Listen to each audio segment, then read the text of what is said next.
3 सितंबर को अदिति रोज की तरह कॉलेज जाने के लिए निकलती है, लेकिन रात तक घर नहीं लौटती। अगले दिन अदिति का परिवार पुलिस में अदिति की मिसिंग कंप्लेंट दर्ज करवाता है। अदिति को पिछले 1 महीने से ब्लैंक कॉल्स आ रहे थे। अदिति, तुम सिर्फ मेरी हो, मैं तुम्हारी शादी किसी और से नहीं होने दे सकता।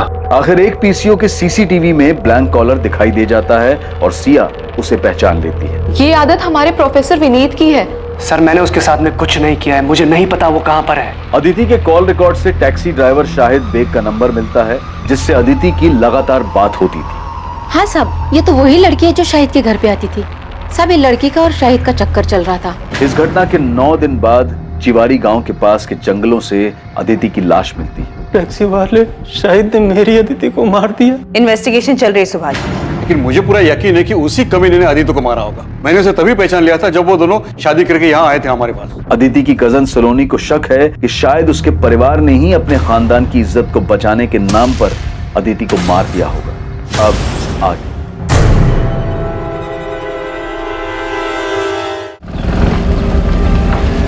नुसरत आपा, नुसरत आपा, ए नुसरत आपा। ए असलम, सारी तमीज तहजीब घर भूल कर आया है क्या? न दुआ न सलाम। सासू में तेरी बहन की। तो आपके शाहिद ने जो हरकत की उसके बाद भी आप क्या करने गई? और ना कभी जाएगी। तू कर क्या रहा है यहाँ? आपा को घर ले जाने आया हूँ। कोशिश करके तो देख। असलम, तुम यहाँ? चले आपा, तेरा शौहर अभी घर नहीं आने वाला है। चल अपना सामान बांध और घर चल मेरे साथ। मैं कह रहा हूँ ना, चल। नुसरत, अंदर जा। ए आपा। असलम, एक बात कान खोल के सुन ले। ये घर नुसरत का है और वो यहाँ से कहीं नहीं जाएगी। और दोबारा मेरे घर के दरवाजे पे आकर इस तरह चिल्लाया ना तो समझ लेना, ये सरोटा सिर्फ सुपारी नहीं, जबान भी काट सकता है।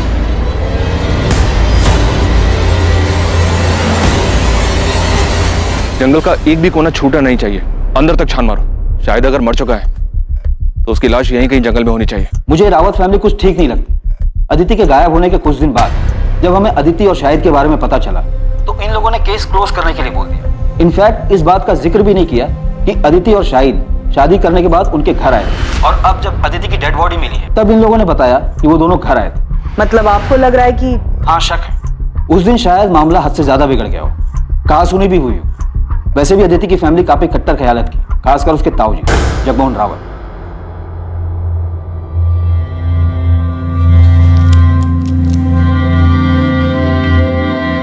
मैं जरा बाहर से होके आता हूँ, कुछ काम है। तुम सुभाष को देखते रहे, अब भी दिल पर बोझ लेकर बैठे।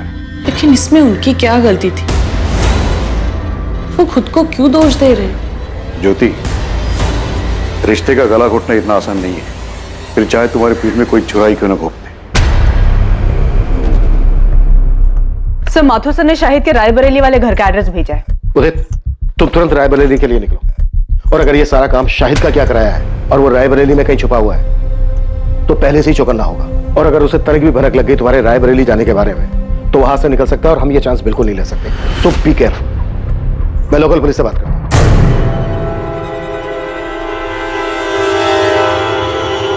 अम्मी, आप मानिए या ना मानिए, लेकिन सच यही है कि आपकी जिद की वजह से मैंने नुसरत से निकाह किया। हमारे बीच में प्यार जैसा कुछ था ही नहीं, तो ऐसे निकाह का क्या फायदा जहां दो इंसान खुशी ना हो। बस, नुसरत के खिलाफ मैं कुछ नहीं सुनूंगी। अम्मी, मैं चुप कर। बेहया कहीं की, कैसी बेशर्म लड़की है। अरे शादी का इतना ही शौक था तो जाके अपने माँ बाप से बोलती ना।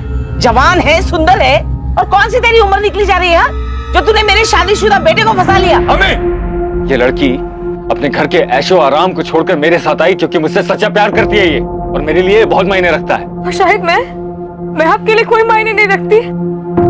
बस नुसरत, इस बेगैरत के लिए आंसू बहाने की कोई जरूरत नहीं है। शाहिद, आज तुझे फैसला करना होगा। या तो इस लड़की को छोड़कर तू इस घर में हमेशा के लिए वापस आ जा, या इस घर को छोड़ दिया। अम्मी, चल, आपकी जबरदस्ती की वजह से मैंने नुसरत से निकाह किया। हमारे बीच में प्यार जैसा कुछ था ही नहीं। Welcome to Kanpur sir. Professor Vineet को हमने उठा लिया है। वो यहाँ फिलहाल लॉकअप में बंद है, लेकिन इज्जत और नौकरी जाने के बाद भी इसकी सनक बरकरार है। चलो देखते हैं शेक्सपियर के अलावा और कौन सा ड्रामा रचने की फ्राक में। एक कप और मिलेगी? लंच भी मिलेगा, लेकिन उससे पहले तुम्हें हमारे सवालों के जवाब देने होंगे। वैसे आप कौन हैं? Inspector Abhijeet Sharma, Noida police. अदिति की डेड बॉडी आपको मिली थी? हाँ। क्या लगता है आपको, अदिति को उसी टैक्सी ड्राइवर ने मारा है जिसके साथ वो आती जाती थी? केस को काफी क्लोजली फॉलो कर रहे हो। जिसकी वजह से मेरा सब कुछ खत्म हो गया, उसे एंड तक फॉलो करना तो बनता है ना। वैसे पता है, अब सोचता हूं ना तो महसूस कर पाता हूं कैसा लगा होगा ओथेलो को सब कुछ खोने के बाद। फिर तो तुम्हें यह भी पता होगा ओथेलो का सब कुछ खोने का रीजन वो खुद था। जिद और इनसिक्योरिटी में आकर खुद उसने अपने प्यार को मार डाला था। वाह सर, आपने ओथेलो पढ़ा है? अच्छा ये बताइए, आपका सबसे पसंदीदा कैरेक्टर कौन सा है? अपना ये ड्रामा बंद कर दे प्रोफेसर, ये पुलिस स्टेशन है, कोई स्टेज नहीं। All world is a stage, all men and women are mainly place. ये पूरी दुनिया एक रंगमंच है और हम सब इसकी कठपुतली हैं। कोई मरता नहीं, कोई मारता भी नहीं है। बस जब जिसकी जरूरत खत्म हो जाती है उसे इस रंगमंच से अलविदा लेना पड़ता है। अदिति शाहिद से प्यार करती थी, भाग गई थी उसके साथ। ये जानने के बाद अपनी जिंदगी में तुम्हें उसकी जरूरत तो रही नहीं होगी, तो क्या तुमने उन दोनों की जिंदगी को रंगमंच से अलविदा कर दिया? शाहिद उस लड़की अदिति को लेकर यहाँ आया था, लेकिन मैंने उन्हें दरवाजे से लौटा दिया, घर के अंदर भी नहीं लिया। उसके बाद दोनों कहाँ गए मुझे नहीं पता। ये कौन है? ये असलम है, नुसरत का भाई। ठीक है, फिर भी हमें आपके घर की तलाशी लेनी होगी। देखिए साहब, शाहिद घर पर नहीं और पूरा गांव जानता है कि रुखसार कभी झूठ नहीं बोलती। उसके बाद भी अगर आपको अंदर जाना है तो वारंट लाइए। देखिए रुखसार जी, मामला बहुत संगीन है। नोएडा के जंगल में अदिति की लाश मिली हमें। सिर्फ अदिति की लाश मिली, शाहिद की नहीं? क्यों, मिलनी चाहिए थी। असलम क्या बकवास कर रहे हो? अरे मैं तो सिर्फ ऐसे ही पूछ रहा हूँ, वो दोनों साथ में गए थे इसलिए। साहब शाहिद कहाँ है? हम वही तो पता लगाने की कोशिश कर रहे हैं। अब या तो शायद अदिति को मार के गायब हुआ है, या फिर शायद वो खुद भी जिंदा नहीं है।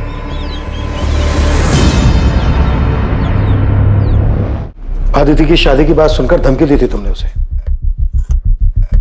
कि वो सिर्फ तुम्हारी है, लेकिन फिर जब तुम्हें पता चला कि अदिति पहले से ही एक मामूली से टैक्सी ड्राइवर शाहिद से शादी कर चुकी है, तो बहुत गुस्सा आया होगा तुम्हें, बहुत चोट पहुंची होगी, क्योंकि एक मामूली सा टैक्सी ड्राइवर तुम्हारी जगह जो ले चुका था।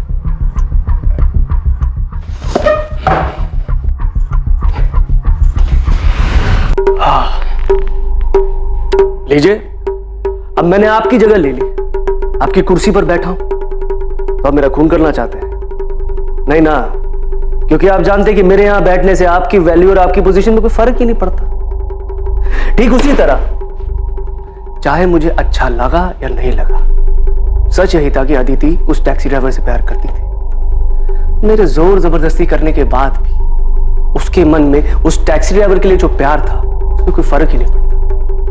इसलिए जगह ले ली नहीं ले ली, ये सब बकवास है। एक बार को तो तुमने सोचा होगा कि अदिति पढ़ी लिखी लड़की है, उसका और तेरा इंटेलेक्चुअल लेवल मैच करता है, और दूसरी तरफ वो टैक्सी ड्राइवर शाहिद जिसका अदिति के साथ कोई मेल नहीं था। आपको लगता है कि मैं इंटेलेक्चुअल हूं और वो टैक्सी ड्राइवर गवार है? सर, ये सिर्फ एक मुखौटा है जो अंदर के असली चेहरे को छुपा देता है। बात को गोल गोल घुमाने से मुद्दा नहीं बदल जाता प्रोफेसर। जो बात है सच सच बता दे, वरना इसी लॉकअप के अंदर एक एक करके तेरे चेहरे से सारे मुखौटे उतार देंगे हम। मुखौटा पहले उनका उतारिए जो खानदानी और इज्जतदार होने का दावा करते हैं, और फिर उसी शान की आड़ में अपनों की ही बलि चढ़ा देते हैं। अदिति का मर्डर उसकी फैमिली का हाथ है? नहीं, मैंने ऐसा तो नहीं कहा, लेकिन लगता है आपके मन में उनके लिए शक है, तभी सबसे पहले उनका ख्याल आया। वैसे आपको उस टैक्सी ड्राइवर की फैमिली पर भी शक होगा। जरा सोचिए ना सर, अगर मोहब्बत की दुश्मनी फैमिलीज ना होती तो ये दुख भरी प्रेम कहानियां अमर कैसे हो पाती?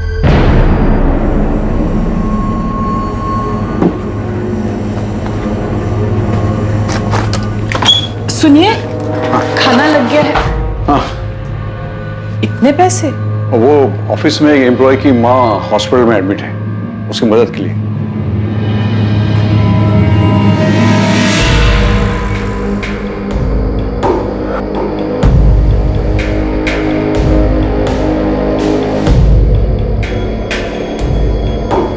नुसरत, भूल जाओ उसे। ये मान ले कि मेरा बेटा कभी तेरे लायक था ही नहीं।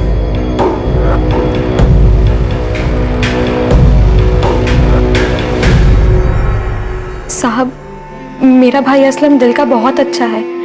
उसने कभी किसी का बुरा नहीं चाहा, लेकिन शाहिद की दूसरी निकाह की बात सुनकर वो बहुत गुस्सा हुआ था। शायद इतने गुस्से में मैंने उसे पहले कभी नहीं देखा। आपा, मैं बता दे रहा हूँ, मैं उसे नहीं छोड़ूंगा। तूने मुझे फोन क्यों नहीं किया जब वो यहाँ आया था? और वो कहाँ गया, कुछ बोल के गया है? नहीं। शायद वापस से कानपुर गया होगा, वहां का पता है मेरे पास। अभी जाके मालूम करता हूँ और उसका ऐसा बुरा हाल करूंगा, उसको और उस बेगैरत लड़की दोनों को तुझे धोखा देने की ऐसी सजा दूंगा ना आपा, तू देख। असलम, ये क्या कह रहे हो तुम ऐसा कुछ नहीं करोगे। अरे छोड़ आपा। असलम, वादा करो मुझसे, तुम शाहिद को कुछ नहीं करोगे। असलम, मैंने अपने भाई को गुस्से में आपा खोते हुए पहले भी देखा है। शाहिद पे तो वो बहुत ज्यादा गुस्सा था, यहाँ तक कि उसे सबक सिखाने के लिए वो कानपुर भी गया था। सर, शाहिद के कॉल रिकॉर्ड्स और फोन लोकेशन स्कैन किए। 8 सितंबर के बाद से उसका फोन स्विच ऑफ आ रहा था, लेकिन अजीब बात यह है कि 12 सितंबर की सुबह उसका फोन फिर से स्विच ऑन किया गया, जिसकी फोन लोकेशन नोएडा की थी, और उसके बाद चंद मिनटों बाद ही उसका फोन फिर से स्विच ऑफ किया गया। उसके बाद से अभी भी ऑफ आ रहा है। अदिति का मर्डर हुआ था 11 सितंबर की रात को, तो मर्डर के बाद शाहिद का फोन क्यों ऑन हुआ होगा? तो कहीं प्रोफेसर विनीत का इशारा सही तो नहीं था? मतलब शाहिद और अदिति किसी मुसीबत में थे, शायद किसी की गिरफ्त में, जहां पर अदिति का मर्डर हुआ, और शाहिद किसी तरह से अपनी जान बचाकर भागा और उसने अपनी जान बचाने के लिए फोन ऑन किया होगा। लेकिन इसके पहले कि शाहिद कॉल करता हुआ पकड़ा गया, और इसकी वजह से उसका फोन अभी तक बंद आ रहा है। ये काम अदिति के ताऊ जगमोहन या फिर शाहिद के साले असलम का हो सकता है। एक बात समझ में नहीं आ रही है, अदिति और शाहिद कहीं भी जा सकते थे, लेकिन ये नोएडा ही क्यों है? क्या नोएडा में इनका कोई है? सर, अदिति का तो पॉसिबल नहीं है, पर शायद शाहिद का कोई दोस्त या रिश्तेदार यहाँ नोएडा में रहता हो, जिसकी मदद से वो दोनों यहाँ पे आए। शाहिद के कॉल रिकॉर्ड से एक बार फिर से स्कैन करो, देखो फोन बंद होने से पहले उसने नोएडा के किसी नंबर पर बात की थी क्या? शाहिद का फोन ऑफ होने से पहले उसकी उस पूरे हफ्ते सिर्फ 5 नंबर पे बात हुई है, इन 5 नंबर पर। शायद इनमें से कोई नोएडा में रहता हो। और सर, शाहिद की लास्ट बात 443790 पर हुई है। मैंने इस नंबर के कॉल रिकॉर्ड्स मंगवाए। इस नंबर पर डायरेक्ट बात करो, शायद इसको पता हो कि शाहिद और अदिति के साथ क्या हुआ। हेलो, आप कौन? मैं असिस्टेंट सब इंस्पेक्टर सुधा अवस्थी बोल रही हूँ। जी मैडम, मैं मनोज गोयल बोल रहा हूँ। क्या आप नोएडा में रहते हैं? जी हाँ मैडम, मैं नोएडा में ही रहता हूँ। शाहिद बेग को जानते हो? जी हाँ मैडम, मैं जानता हूँ शाहिद बेग। शाहिद बेग गायब है। उसके फोन से जो 8 सितंबर को लास्ट कॉल किया गया था, वो आपके नंबर पे किया गया था। मयूरी बाग पुलिस स्टेशन आ जाइए, आपसे बात करें। अरे साहब, आप लोग ये क्या कह रहे हैं? मैंने कुछ नहीं किया है। असलम, छूट नहीं हमसे, समझा? हमें पता है कि तुझे अपने जीजा पर बहुत गुस्सा था, और तू अपने जीजा को और उसकी दूसरी पत्नी अदिति को सबक सिखाना चाहता था, और तुम दोनों के पीछे कानपुर भी गया था। हाँ साहब, मैं कानपुर गया था क्योंकि उस कमीने ने मेरी आपा को धोखा दिया था, लेकिन साहब जब मैं उसके घर पहुंचा तो वहां ताला लगा हुआ था। साहब, मुझे वहां कोई नहीं मिला तो मैं रायबरेली वापस लौट आया। और साहब, अगर मुझे वो शाहिद मिल भी जाता तो मैं उसे 2 हाथ मारकर छोड़ देता, उसकी जान थोड़ी ना लेता। आखिर मेरी आपा का पति है वो, उसको मारकर मैं अपनी आपा को बेवा नहीं कर सकता था साहब।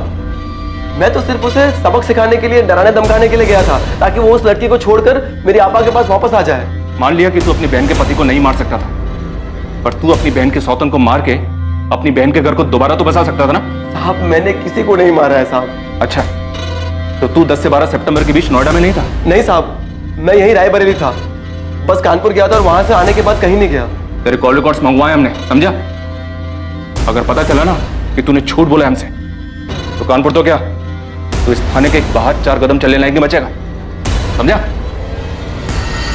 पुलिस अलग अलग दिशाओं में हाथ पैर मार रही थी, लेकिन इस केस की तहकीकात ने अब तक कोई दिशा नहीं पकड़ी थी। किसी भी संदिग्ध के खिलाफ कोई पुख्ता सबूत नहीं मिल रहा था, और दूसरी तरफ शाहिद के बारे में भी कोई खबर नहीं मिल पाई थी। लेकिन अब जो खबर सामने आने वाली थी, उससे इस केस का रुख बदलने वाला था।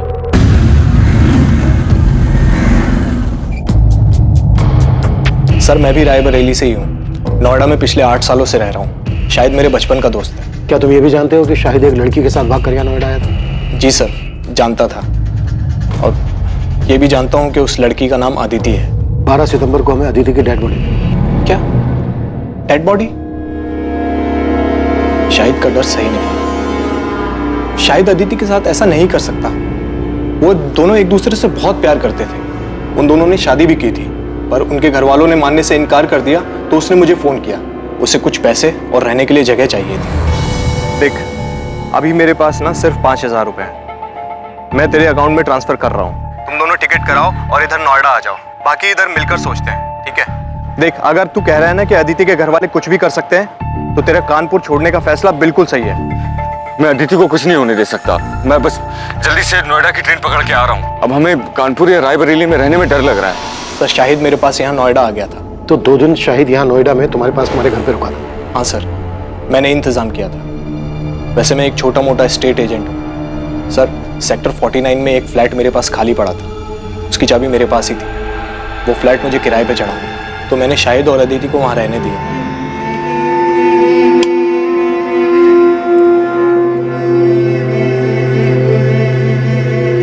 भाई, घर ज्यादा बड़ा तो नहीं है, लेकिन तुम लोग अपनी गृहस्थी बसा सकते।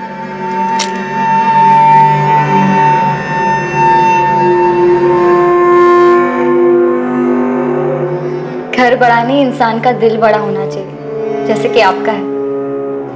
Thank you so much Manoj भैया। ये बात शायद 8 सितंबर की होगी। वो दोनों बहुत खुश थे। मैं चाबी देके वहां से निकल गया और शाहिद ने मुझे बताया था कि वो अपना फोन ऑफ रखेगा, तो मेरी इस बीच उससे कोई बात नहीं। 2 दिन बाद 10 तारीख को जब मुझे वक्त मिला तो मैं उनका हाल चाल लेने के लिए वहां पहुंचा।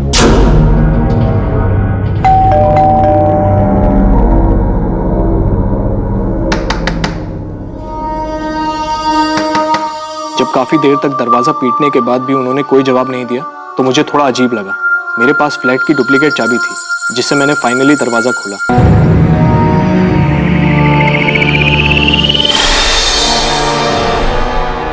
लेकिन अंदर का नजारा देखकर मैं हैरान रह गया। पूरा घर बिखरा पड़ा था। शाहिद, अदिति! मैंने अंदर जाकर भी देखा, लेकिन दोनों अदिति और शाहिद वहां नहीं थे।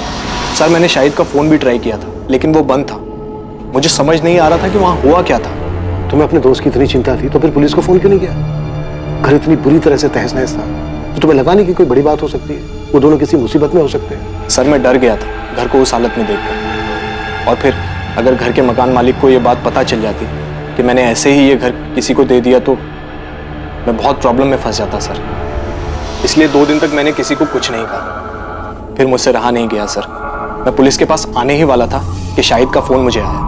2 दिन बाद, यानी कि 12 तारीख को। लेकिन अदिति का मर्डर तो 11 तारीख की रात को हुआ था। और शाहिद का फोन तो बंद था। इनफैक्ट 12 सितंबर की सुबह को कुछ सेकंड के लिए उसने अपना फोन ऑन किया था, लेकिन उस बीच उसने कोई कॉल नहीं किया। हाँ मैम, उसने अपने मोबाइल से नहीं, किसी अनजान नंबर से कॉल किया था। मनोज, वो लोग अदिति को उठा के ले गए। अरे कौन ले गया? कहाँ ले गया? उस दिन घर में हुआ क्या था शाहिद? मैंने उसको प्रॉमिस किया था मैं उसे कुछ नहीं होने दूंगा, लेकिन मैं उसको नहीं बचा पाया मनोज। नहीं बचा पाया मतलब?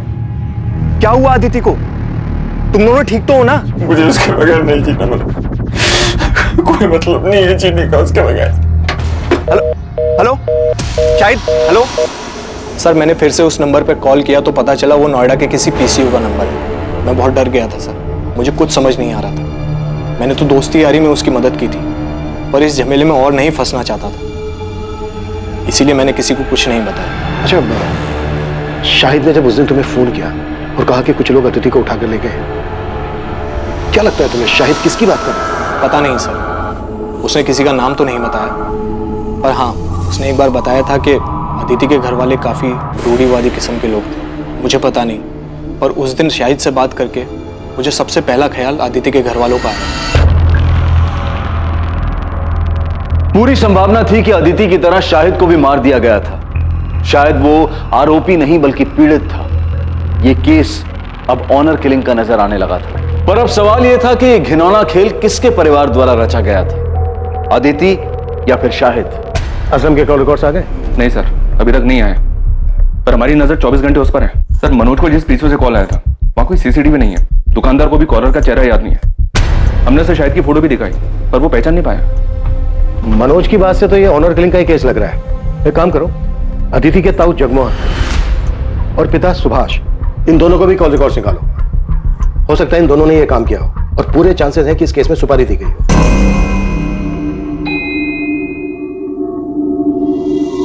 कहीं जा रही हो?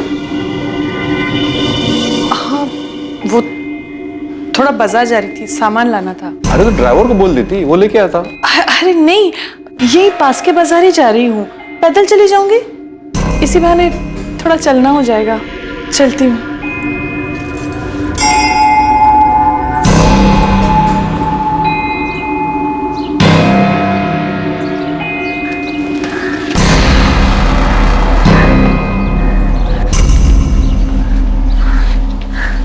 सोनाली, माँ,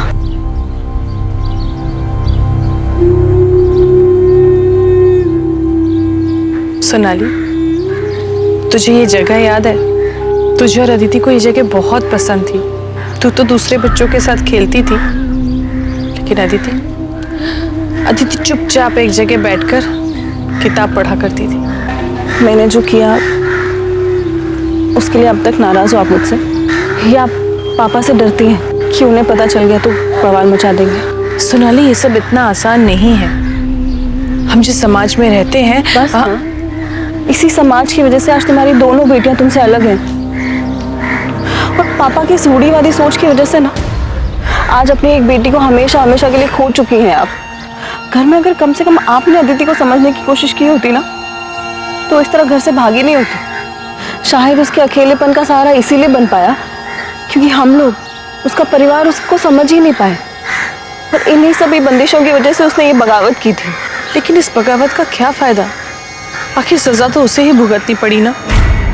इसका मतलब अदिति की मौत उसकी बगावत की सजा थी। माँ, मुझे सच सच बताओ, क्या अदिति को मरवाने में पापा का हाथ था? मुझे नहीं पता सोनाली, और सच पूछो तो मैं जानना भी नहीं चाहती। इसका क्या मतलब है माँ? आप कुछ जानती हैं? अदिति की मौत के बारे में आप कुछ जानती हैं?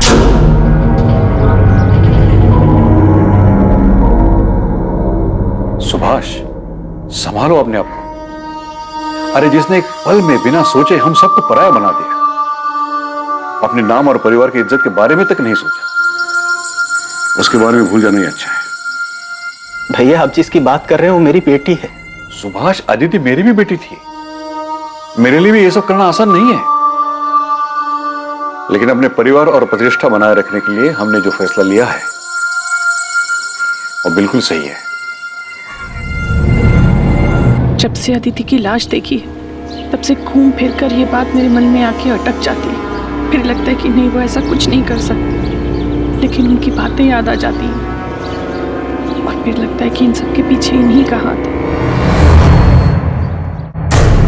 हाँ, ये सच है कि 3 साल पहले जब सोनाली घर से भाग गई तो मैंने कुछ लोगों को पैसे दिए, उन्हें सोनाली के पीछे भेजा था, लेकिन उसे मारने के लिए नहीं, बल्कि उसे वापस घर लाने के लिए। बाप हूं मैं उसका, कसाई नहीं हूं। इससे पहले कि वो भानु से शादी कर ले, मैं एक आखिरी कोशिश करना चाहता हूं। पहली बार सोनाली आपके हाथ से बच के निकल गई, आप कुछ नहीं कर पाए, लेकिन इस बार अदिति के वक्त आप कोई चांस नहीं लेना चाहते होंगे। वैसे भी अदिति आपकी सगी बेटी तो थी नहीं। जब अदिति और शाहिद आपके पास आशीर्वाद लेने आए होंगे तो आपका खून तो खोला ही होगा। मैं अदिति पर गुस्सा नहीं था, उसकी नादानी पर हैरान था। बुरा तो इस बात का लग रहा था कि मैं अपनी बेटी को समझ ही नहीं पाया।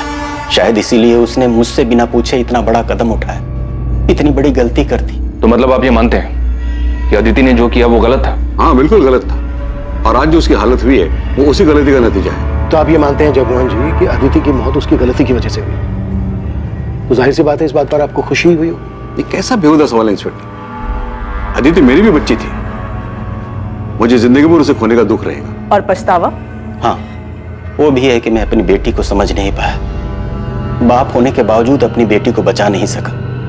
भैया का तो नहीं जानता, पर मैं अपनी बेटी को कभी कोई नुकसान नहीं पहुंचाऊंगा। हर मुजरिम शुरुआत में अक्सर यही राग अलापता है जगमोहन जी। ठीक है, इसके आगे मैं कुछ नहीं बोलूंगा। आप जो सोच रहे हैं उसे साबित करके देखिए।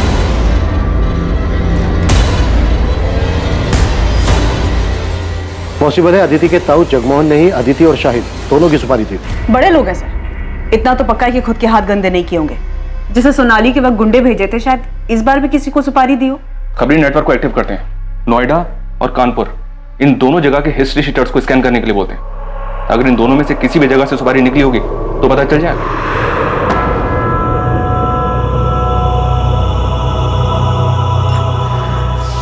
नुसरत, बेटा मैं समझती हूँ जो कुछ भी हुआ उसके बावजूद शाहिद तुम्हारा शौहर है, तुम्हें उसकी याद तो आती होगी, लेकिन जो गलती शाहिद ने की ना, वो माफी के लायक नहीं थी। मैंने वही किया जो मुझे सही लगा। यही तो मुश्किल है ना अम्मी, आप सब ने वही किया जो आप सबको सही लगा।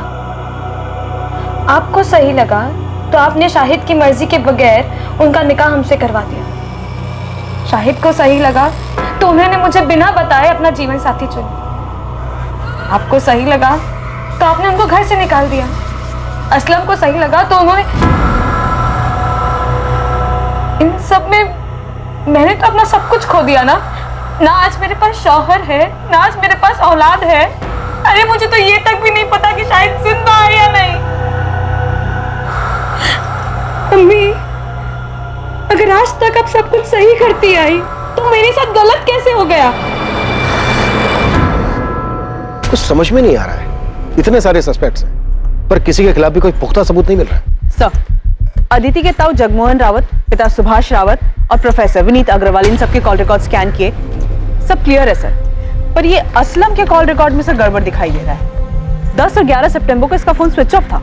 उसे अदिति और शाहिद के नोएडा जाने के बारे में खबर मिल गई होगी। उसने इन दोनों का पीछा किया होगा और मौका देखते ही मर्डर कर दिया होगा, और इस दौरान जानबूझकर अपना मोबाइल फोन बंद रखा होगा ताकि उसकी लोकेशन किसी को पता न चल पाए। तो शाहिद का दोस्त मनोज गोयल, जिसने शाहिद और अदिति को लास्ट टाइम देखा था, वो भी रायबरेली से है।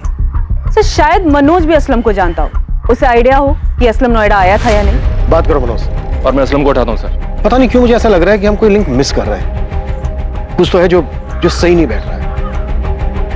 कि अदिति का कातिल खेल खेल रहा है हमारे साथ। है हिम्मत मुझ में पर उम्मीद थोड़ी कम, कर दे दो तुम साथ तो साथ उड़ जाएं हम।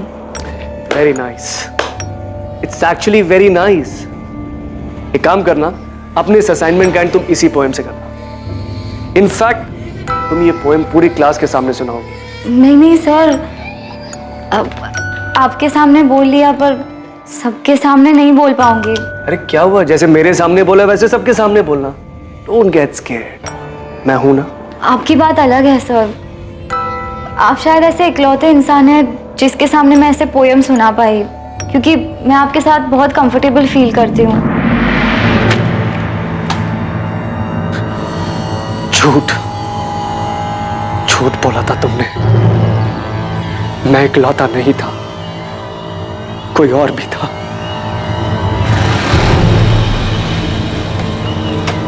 आ गया? जमानत मिली या जेल की दीवार फांद के आया है? ताना मारने की जरूरत नहीं है, पता है मुझे। पुलिस को आप ही ने चुगली की होगी। आपको लगता है अदिति और शाहिद को मैंने मारा? मुझे किसी को चुगली करने की जरूरत नहीं बच्चे, लेकिन हाँ, अगर मुझे पता चला कि तूने मेरे शाहिद के साथ कुछ किया है तो मैं पुलिस के पास जरूर जाऊंगी, लेकिन तुझे मारने के बाद। हाँ मैडम, शाहिद के साले का नाम असलम है, पर मुझे ये नहीं पता कि असलम शाहिद से गुस्सा था या नहीं। मैं उससे कभी नहीं मिला। और कुछ पता असलम के बारे में कि 10 और 11 तारीख को वो नोएडा में था या नहीं था? पता नहीं मैडम, पर असलम ने कुछ किया क्या? शाहिद के बारे में कुछ पता चला कि वो कहाँ है? मैम, वो मिल तो जाएगा ना? कभी कभी लगता है कि अदिति की तरह कहीं वो भी। मनोज, अभी इस बारे में कुछ पता नहीं चल पाया, लेकिन अगर तुम्हें कुछ पता चलता है या कुछ याद आता है तो हमें फौरन बता। जी मैडम। ये क्या तमाशा लगा रखा है आप लोगों ने? जब देखो उठा ले आते हैं। सब समझता हूं मैं, आप लोगों को कोई मिल नहीं रहा है इसलिए बार बार मुझे बलि का बकरा बना रहे हैं। गरीब आदमी उसने मेरा फायदा देख असलम, ये नौटंकी ना नेताओं के लिए छोड़ दे। इस बार पुलिस का डंडा चालू हुआ ना तो फिर रुकना मुश्किल है, सोच ले। कॉल रिकॉर्ड्स के हिसाब से 10 और 11 सितंबर को तेरा फोन बंद था। फोन क्यों बंद था तेरा? कहाँ था 2 दिन? यहाँ नोएडा शाहिद के पीछे आया था ना तू? नहीं सर, दोनों दिन मैं अपने घर पर ही था। मेरा फोन खराब हो गया था इसलिए बंद था, और मैं बीमार था इसलिए फोन ठीक करवाने बाहर नहीं जा पाया। इन 2 दिन में तेरे साथ था कोई जो तेरी इस बात को कंफर्म कर सके? ये इत्तेफाक नहीं हो सकता असलम कि जिस रात अदिति का मर्डर हुआ उस रात तेरा फोन भी खराब था। बल्कि सच ये है कि फोन तूने जानबूझ के बंद रखा था ताकि ये पता ना चल सके कि तू इधर नोएडा में फंस गया। तू असलम, बेहतर तेरे लिए यही है जो भी सच है वो गलत है, नहीं तो ऐसा बीमार करेंगे कि जिंदगी में कभी ठीक नहीं हो पाएगा। सोच ले। असलम को बुरी तरह से तोड़ा, लेकिन अभी वो वही रट लगाया हुआ है कि 10 और 11 सितंबर को रायबरेली में ही था। इस बात के कोई सबूत नहीं है और ना ही इसकी बहन को इसके बारे में कुछ पता है ठीक से। सर, अदिति के मर्डर में असलम के हाथ होने के पूरे चांसेस हैं, लेकिन असलम के खिलाफ अभी सारे सबूत सर्कमस्टेंशियल है। सबूत करने के लिए हमारे पास कुछ सॉलिड होना चाहिए। साहब, मैं देता हूँ ना सॉलिड खबर। कल शाम को मैं नोएडा हाईवे के ढाबे पे बैठा हुआ था। उस वक्त वो अपना हिस्ट्री सीटर है ना मोंटी, वो भी वहां पर आया हुआ था। अब क्या बताऊं दोस्त, आजकल लोगों को जुर्म की कदर ही नहीं है। साला पूरे नोएडा में रेड गिर गया, इसलिए ना मैंने अब बाहर का काम उठाना शुरू कर दिया। अभी कानपुर का काम उठाया था। बड़ा काम था क्या मोंटी भाई? अबे जबरदस्त काम था, एकदम जासूस टाइप का। पेमेंट सुनेगा ना तो साला दब के ही मर जाएगा। एक हिंदू मुस्लिम जोड़े को ढूंढने का काम था, सालों ने भाग के शादी की थी। तो काम हो गया था? अबे मोंटी शैम्पू कोई काम ले और वो होना, ऐसा होएगा कभी? उठा लो मोंटी को। अब ये मोंटी बताएगा कि इसने कैसे किया और किसके कहने पर किया। चल बोल, वो हिंदू मुस्लिम जोड़ा कौन है और उनका पता लगाने के लिए तुझे कैसे भेजा था? बोल। अबे बोल। बाल नहीं साहब, सब बाल छोड़ दो साहब, प्लीज बाल छोड़ दो। आजकल फैशन में है ना, बिना बाल वाले हीरो की फिल्में ज्यादा हिट हो रही है। चल बेटा, तुझे डायरेक्ट हीरो बनाते हैं। यादव, जरा कैंची तो लेकर। सब बाल नहीं साहब, सब बताता हूँ, मैं बताता हूँ। सब लड़की का नाम अदिति रावत और लड़के का नाम शाहिद बेग था। उनको ढूंढने का काम मिला था साहब। मैंने यूपी, दिल्ली, नोएडा हर जगह अपने लड़के घुमाए, लेकिन साहब उनका कुछ नहीं पता चल पाया साहब। अबे ओए, नौटंकी बंद कर, समझा? अभी सच सच बोल, शाहिद की लाश कहाँ है और उनके लिए सुपारी किसने दी? जगमोहन रावत ने या असलम ने?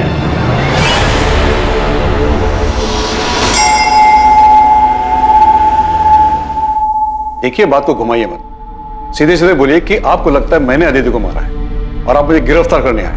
हम आपको नहीं, आपके भाई को गिरफ्तार करने आए।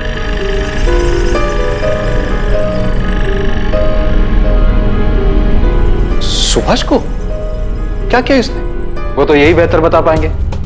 मोंटी को नोएडा पुलिस ने गिरफ्तार कर लिया है, उसने तुम्हारा नाम लिया। साहब 10 सितंबर को सुभाष रावत ने मुझे फोन किया था साहब। डन साहब, काम हो जाएगा, दोनों को ढूंढ लूंगा मैं। मेरे आदमी हर जगह काम होती, मैं आपको बता दूंगा। उसके आगे क्या करना है साहब, आप ये बताइए मुझे। उसके बाद क्या करना है मिलने के बाद बताऊंगा। उनके मिलते ही मुझे फोन करना, तुरंत। आपको देखकर ऐसा लगा नहीं कि आप इतने पहुंचे हुए निकलेंगे। एक हिस्ट्री शीटर से कांटेक्ट करके आपने उसे सुपारी भी दे दी। मैंने मोंटी को सुपारी अदिति को बचाने के लिए दी थी, उसे मारने के लिए नहीं। भैया बहुत गुस्से में थे और मुझे डर था कि कहीं वो उस गुस्से में अदिति को कोई नुकसान न पहुंचा दे। बेवकूफ समझ रहे हैं आप। देखिए, जो अभी सच है बता दीजिए। सच उगलवाने के लिए हमें हमारे तरीके आजमाने पर मजबूर मत कीजिए। मैं सच बोल रहा हूं सर, आप मोंटी से पूछ लीजिए। क्या मैंने एक बार भी उसे अदिति या शाहिद को मारने के लिए कहा था? नहीं, मैंने उसे उन दोनों को ढूंढने के लिए कहा था। इसके बाद की प्लानिंग मैं पहले ही कर चुका था। मैं उन्हें सबसे छुपाकर चेन्नई भेजने वाला था, अपने दोस्त वेंकटेश मूर्ति के पास। वो मेरा कॉलेज का फ्रेंड है और मैं उसे अच्छी तरह से जानता हूं, मुझे उस पर भरोसा था, इसलिए मैंने सारी बातें उसे पहले ही बता दी थी। लेकिन इससे पहले कि मोंटी अदिति का पता लगा पाता, हमें अदिति की लाश मिलने के बारे में पता चला। अगर आपको फिर भी यकीन नहीं है तो आप वेंकटेश से पूछ लीजिए, उसका नंबर है मेरे पास। अदिति का मर्डर 11 तारीख को और 12 तारीख को शाहिद ने अपने दोस्त को फोन किया था कि कुछ लोग अदिति को उठाकर ले गए। मनोज, वो लोग अदिति को उठा के ले गए। आपको क्या लगता है शाहिद का दोस्त आपके भाई जगमोहन की बात कर रहा था? मुझे अंदाजा ही नहीं था कि मेरा अपना भाई मेरे बारे में इतनी घटिया सोच रखता है। ज्योति, तुम्हें भी ऐसा ही लगता है? ओह,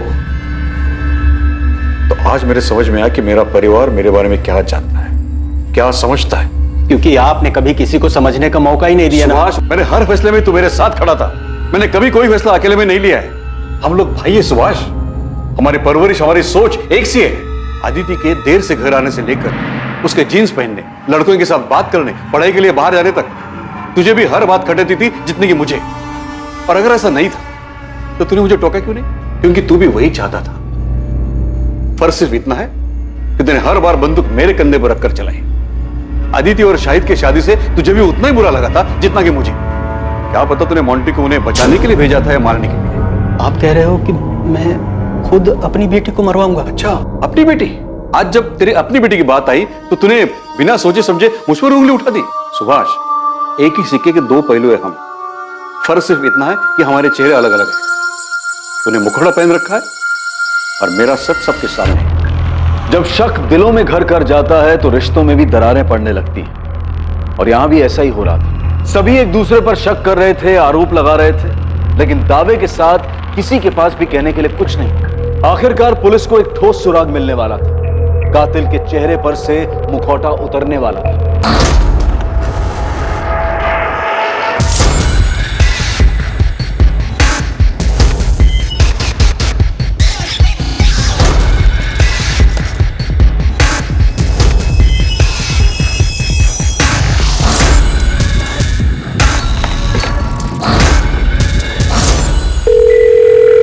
हेलो, एक टेम्पो का नंबर भेज रही हूँ, उसके ओनर की डिटेल चाहिए मुझे तुरंत।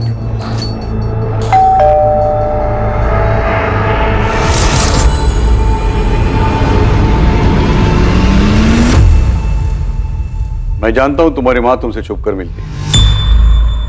तुम्हारे लिए अच्छा ही होगा तुम हमारे परिवार से दूर रहो और ये बात दोबारा मुझे दोहरानी न पड़े। छूट क्या रहा है हमसे? असलम भी कुछ नहीं बोल रहा है, उसके खिलाफ भी कुछ नहीं मिल रहा है, बाकी सबके कॉल रिकॉर्ड्स भी क्लीन है। चोरी किए गए गहनों के बारे में भी अभी तक कोई इंफॉर्मेशन नहीं मिली था। तकरीबन 15 लाख के थे। पक्का कातिल के पास ही होंगे, क्योंकि अगर उसने गहने बेचने की कोशिश की होती तो नोएडा, कानपुर या रायबरेली के किसी ज्वेलरी शॉप से ऐसी कोई खबर सामने आ ही जाती। 12 सितंबर की सुबह 2:54 पे ये टेम्पो चिवारी गांव की तरफ मुड़ा था। उस रात भर में ये अकेला व्हीकल है जो 1 बजे के बाद उस रास्ते से गुजरा था। तो मुझे पूरा यकीन है अदिति को इसी टेम्पो में ले जाया गया होगा। और सर सबसे बड़ी बात, इस टेम्पो के ड्राइवर ने बताया कि उसके मालिक ने अचानक से उस रात फोन करके ये टेम्पो मंगवाया था। इसका मालिक का नाम?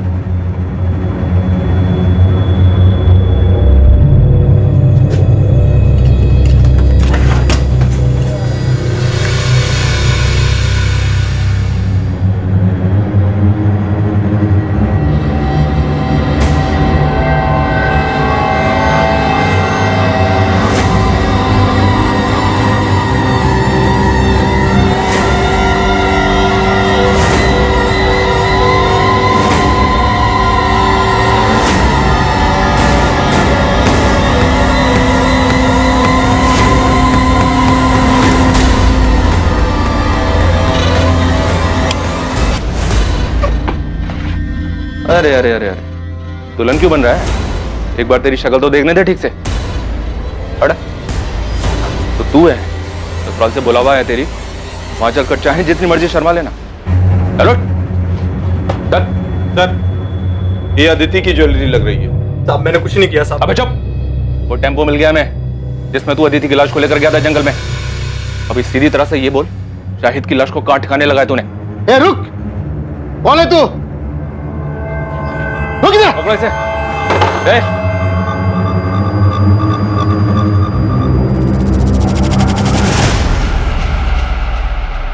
शाहिद बेग। ये जब से आया तब से इसने मुझे एक बार भी गहने छूने तक नहीं दिए। आज जब ये खाना लेने बाहर गया मैंने सोचा 2-4 गहने निकाल ले। मेरे साथ गद्दारी कर रहा था। इतना गिरा हुआ इंसान है। बंद करिए नौटंकी। तो ये कैसी प्रेम कहानी है जिसमें लैला मर गई और मजनू अभी तक जिंदा है और उसके गहने दबाकर बैठा है? ऐसा मत कहिए सब, सच्चा प्यार कर रहे थे हम दोनों।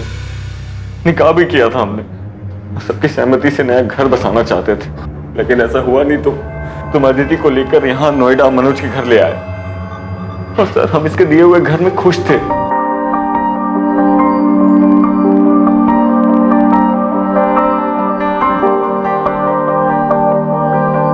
खुश तो हो ना तुम? मैं बहुत खुश हूँ। हम दोनों साथ हैं, यही काफी है। क्या बन रहा है भाई खाने में? मैं बस रोटियां बना रही हूँ, आप दोनों खाने बैठ जाइए। खुश तो हो ना तुम दोनों यहाँ? हाँ यार, तेरी वजह से कम हम दोनों के सर के ऊपर छत तो है, वरना पता नहीं हम दोनों कहाँ कहाँ भटकते रहते हैं। मैं प्लेट लगाता हूँ।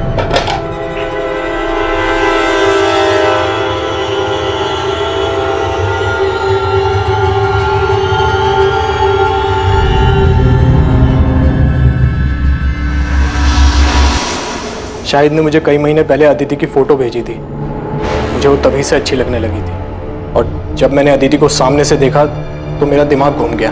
मुझे हर जगह हर वक्त वही दिखाई देती थी। बस एक बार उसे पूरी तरह से पाना चाहता था। उसे सामने से देखकर बहुत बेचैन हो गया था मैं।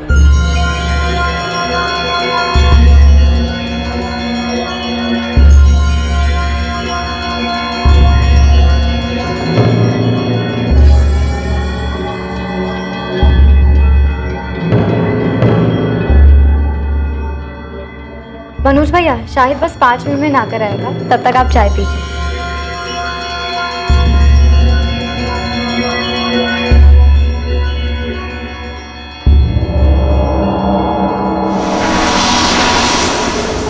साहब, इस कमीने के मन में क्या चल रहा था मुझे जरा भी अंदाजा नहीं था। फिर आगे? मैं अदिति से अकेले में मिलना चाहता था, उसे एक बार छूना चाहता था, इसीलिए मैंने एक नौकरी के इंटरव्यू के बहाने इसे घर से दूर भेज दिया और खुद अदिति के पास चला गया।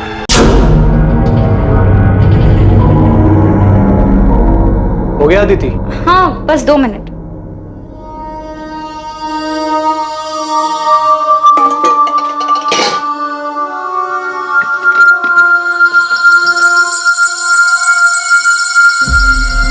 भैया आप वहां जाकर बैठिए ना, मैं चाय लाती हूँ। भैया क्यों बोल रही हो यार? नहीं, मैं तुम्हारा भैया हूँ ना, तुम मेरी भाभी। बात तो शाहिद भी नहीं है। ये क्या कर रहे हैं आप? वही जो शाहिद करता है।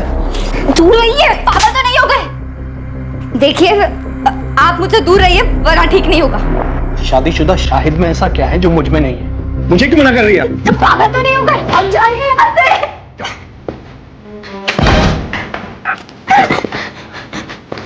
मैं मार दूँ, अब जाइए यहाँ से।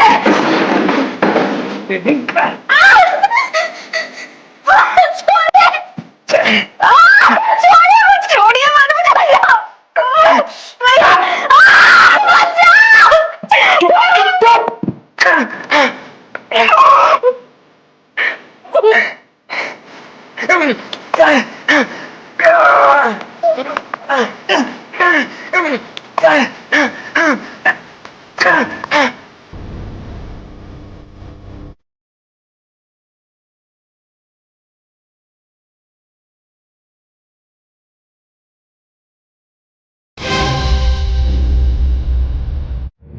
साहब, तब तक भी मुझे नहीं मालूम था कि इसके दिमाग में क्या चल रहा है, लेकिन उस दिन जब मैं घर वापस आया तब मुझे पता चला कि कितना बड़ा कमीना है ये। अदिति, अदिति, अदिति! ये क्या किया तूने? शाहिद, शांत हो जा भाई। देख, गलती हो गई यार, बहक गया था। बहक गया था? चल, मेरी बीवी थी वो, प्यार करता था मैं उससे, छोड़ूंगा नहीं तुझे। शाहिद, चल, बोला ना यार, गलती हो गई। दिमाग शांत रख और मेरी बात ध्यान से सुन। देख, रोग आकर अगर तूने ये ड्रामा किया ना, तो देख हम दोनों फंसेंगे और मैं बोल दूंगा कि इस कत्ल में तू भी शामिल है और अदिति के घर वाले तुरंत मान जाएंगे। इसलिए हमारे लिए अच्छा यही होगा कि इस मामले को यहीं दबा दे। तुझे क्या लगता है तेरे बहकावे में मैं आ जाऊंगा? तेरा सच में दिमाग खराब हो गया है? देख देख शाहिद भाई, मेरी बात सुन यार, हम सालों पुराने दोस्त हैं यार। एक लड़की के चक्कर में अपनी दोस्ती खराब करेगा? अरे ये तो गई, वापस नहीं आएगी। इसके जैसी हजारों लड़कियां तुझे मिलेंगी। तुझे नई जिंदगी शुरू करनी थी ना, रायबरेली से बाहर निकलना था। मैं भी तेरे साथ चलूंगा। मेरे पास पूरा प्लान है और हमारे पास इसके गहने भी हैं यार। हम दोनों की लाइफ सेट हो जाएगी। समझ रहा है मेरी बात?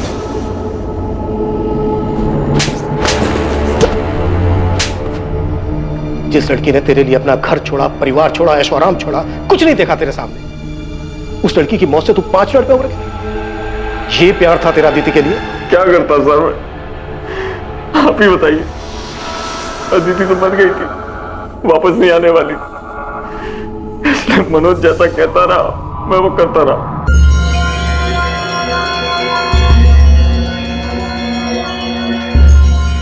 शायद देख, इस काम को हमें बहुत संभाल कर और आराम से करना होगा, समझा? इसकी लाश को ना इसमें डालकर ले जाएंगे, लेकिन अभी नहीं, देर रात को। मैं टेम्पो का जुगाड़ करता हूँ। मेरी दुकान में एक आदमी काम करता है जिसके पास पुराना टेम्पो है। अदिति की लाश को ठिकाने लगाने के बाद तू अपना फ़ोन ऑफ कर देना और फिर 2 दिन बाद अपना फ़ोन ऑन करना, सिर्फ कुछ सेकंड के लिए। जब पुलिस को अदिति की लाश मिलेगी ना, तो वो मुझसे पूछताछ करने आएगी, तो मैं उन्हें बताऊंगा कि तुम दोनों के पीछे कुछ लोग पड़े थे जिन्हें अदिति के परिवार वालों ने भेजा था। अदिति को उन्होंने मार दिया और तू अपनी जान बचाकर भागा। फिर तूने अपना फ़ोन ऑफ कर दिया, तुमने फ़ोन ऑन किया, फिर तुम भी पकड़े गए और तुम्हारा फ़ोन फिर तुरंत बंद हो गया। इसमें पुलिस को यही लगेगा कि या तो तूने खुदकुशी की है या तेरे परिवार वालों ने तुझे मारा है।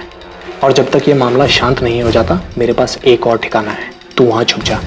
और सबसे पहले तेरा हुलिया बदलना पड़ेगा ताकि कोई तुझे पहचाने ना। कुछ गड़बड़ हो गई तो? मुझ पे भरोसा रख। ये मामला शांत हो जाने के बाद तेरे पास जो अदिति के गहने हैं ना, हम उसे बेच देंगे। बहुत पैसे मिलेंगे यार, अपनी लाइफ सेट हो जाएगी। चल, लाश को बोरी में डालते हैं और रात को 1 बजे निकलेंगे, समझा?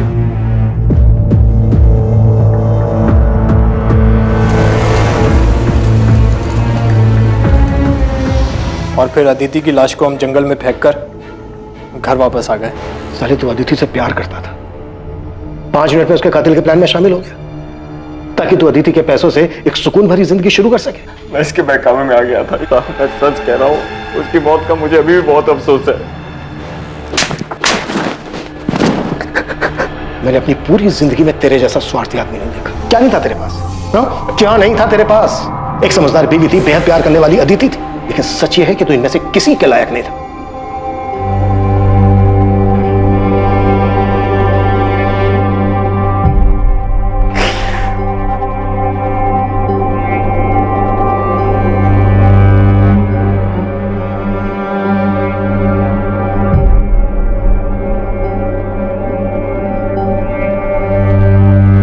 तमन्ना उड़ जाऊं नीले गगन में, पर कैसे उड़ूं, बंदिशें हैं इन परों में। है कांटों की दीवार रोके मुझे, ये प्रतिष्ठा की परछाई टोके मुझे। है अरमा छू लूं सितारों को, तोड़ दूं इन बंदिशों इन दीवारों को। है हिम्मत मुझ में पर उम्मीद थोड़ी कम है, कर दे दो तुम साथ तो साथ उड़ जाएं। झूठ का पर्दाफाश अक्सर इंसानी मंसूबों का भद्दा चेहरा सामने ले आता है। मुखौटा उतरते ही सच्चाई अपने आप सामने आ जाती है और इंसान की स्वार्थी, घिनौनी और लालची मंशाओं पर रोशनी पड़ जाती है। लेकिन इससे ज्यादा खौफनाक हकीकत इंसान के अंदर छुपा हुआ अंधकार है, जिससे वो खुद भी वाकिफ नहीं होता और जिसका आभास उसे जिंदगी की मुसीबतों के साथ जूझते हुए ही होता है। शायद भी अपने भीतर छुपे अपने इस खतरनाक रूप को शायद नहीं पहचानता था। उसने स्वार्थी होकर सिर्फ अपने बारे में सोचा, लेकिन मुसीबत के वक्त उसकी स्वार्थी फितरत की वजह से उसका मुखौटा उतर गया और उसके पीछे छुपा असल, घिनौना और भयानक चेहरा सामने आ गया। अब मैं अनूप सोनी आपसे विदा लेता हूं, फिर मुलाकात होगी एक और नए केस के साथ। देखते रहें क्राइम पेट्रोल सतर्क, सोमवार से शुक्रवार रात 10:30 बजे। और याद रखें, क्राइम और आपके बीच में सिर्फ इतना फर्क है कि आप कितने सतर्क हैं। सतर्क रहें, सुरक्षित रहें। जय हिंद।